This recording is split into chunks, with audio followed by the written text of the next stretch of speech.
Welcome to lecture topic week 8. As you notice from the course outline, we are combining the week 8 and week 9 quizzes so that you can have time during week 8 to attend to your other classes. A lot of you have midterms and other classes, so this is something I do usually just to give you a little break for the week. So we're going to combine both weeks 8 and week 9, and you'll take that, combine that information, and it will be in one quiz next week.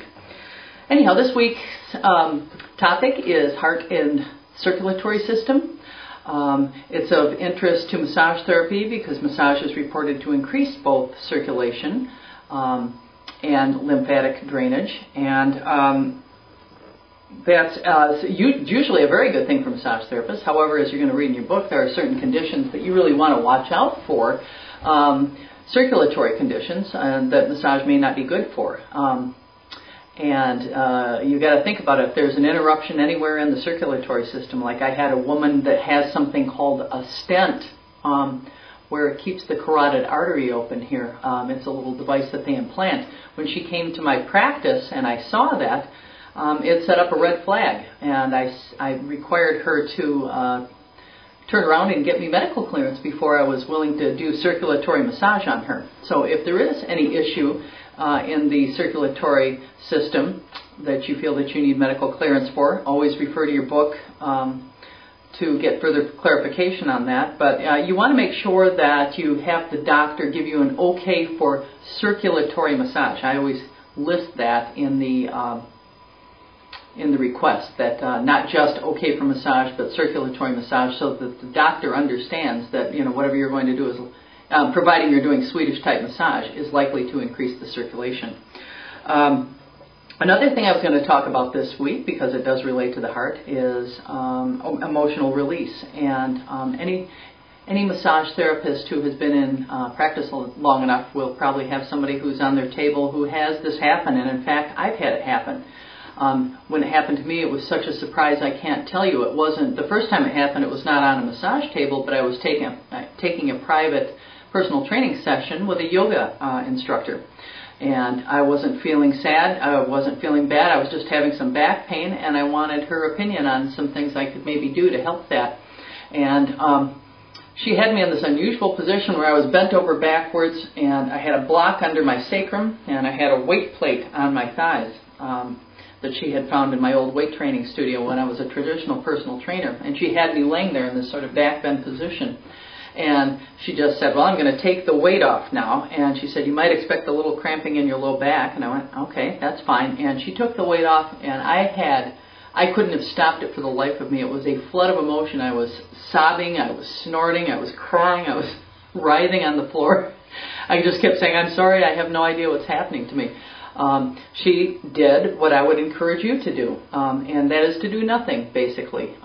This may happen to you during the course of a massage sometime, and, you know, I wanted to know what it was about, but she assured me, she said, you know, it really doesn't matter what it's about. Emotions get stored in the body. The heart's a complicated thing. Anyhow, sorry for the little jump there. My tape ran out and I had to switch tapes. So anyhow, I had this very powerful emotional release with this yoga instructor, but I also had one during a massage session once, and it's going to be my guess that you will see that at some point in your massage career, or have that happen to somebody on your table. And I just wanted to talk to you a little bit about that, about what you should do. I read a book once called Somatics, and in the book it really describes some things that happen during stress and grief, and it talked about how you tend to embody those states. If you're continually stressed, you're in that fight and flight mechanism. There's certain things that happen. Your inner thighs tend to roll inward, your tail tucks under, your shoulders round forward, and your head drops, and what you think you're doing, or at least your primitive body thinks you're doing, is protecting all the soft organs here in the front of your body, which you are. You're protecting your heart and all those vital organs. However, in modern day, it's not the tiger coming at us we're protecting ourselves from, but it's more like, you know, the repeated stress of our boss talking to us. I mean, we just, you know, very subtly start assuming that posture, and you get stressed enough, and after a while, you've seen people walking around that just have the stoop shoulders and that sort of rounded forward posture. Also happens during grief. People protecting their heart tend to round forward like this. I know you've seen it. This is not research-based. This is just my personal experience, of course. But when I see somebody like that come into my massage or personal training studio, you're in my Pilates studio right now with me, one of the things that I'm going to do is probably try to open up their body. And I'll do that, through massage or, Pilates or whatever. But I have on numerous occasions, both in my Pilates work and body work, had the person just go into the same emotional release type of thing that I did. You can't predict it. You can't work for it. It's just sometimes it's just going to happen to you. I just want you to know. If the person is face down on your table when it starts, I've noticed that they'll be like, they'll just start sobbing gently, and you can feel the body quaking a little bit. And what I generally do is just put my hand on their lower back and maybe one hand on their upper back. Just rest there. I don't say anything other than just say it's okay to let it go.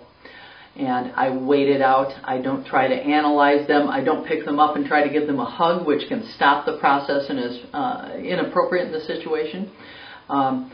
You don't have training in psychotherapy, so it's not your job to talk them through it. What you are trained in is just being a good, present person with a lot of compassion, and that's how I react to it, just staying still.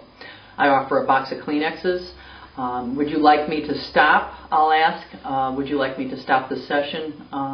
After they're releasing a little bit, it's up to them. They may be too played out to do anything more, receive any more body work or whatever it is you're doing. And so that's that. Sometimes if a person is laying on their back and they have the emotional release, I'll simply take one of my hands in theirs, the other hand I usually just kind of have on their neck near their jaw, and I'll just watch their face for tension, and just very lightly I might massage their jaw as they're emoting and holding tension here, or I might smooth their forehead. Offer them a box of Kleenex. Would you like a drink of water? Would you like to reschedule the appointment? I just tell them, look, I'm good with this and this happens. I tell them about my experience. It happened to me. And then, a lot of times they feel very embarrassed by the display of emotion, oftentimes with somebody they barely know. But you'll recognize it when it's happening, and don't say I didn't warn you. Just be kind and gentle, and don't do anything you're not trained to do. That's not your scope of practice. I just did this video because I haven't checked in with you via video in a while, and just wanted to do so. What else can I tell you? Do your pronunciations of the medical terminology stuff, and I hope you do really well in your midterms and other classes, and we'll just check in with you next week. Be sure to refer to the handout under Lecture Topic Week 8 to find all the tasks that you need to do. Okay, everyone. Bye-bye.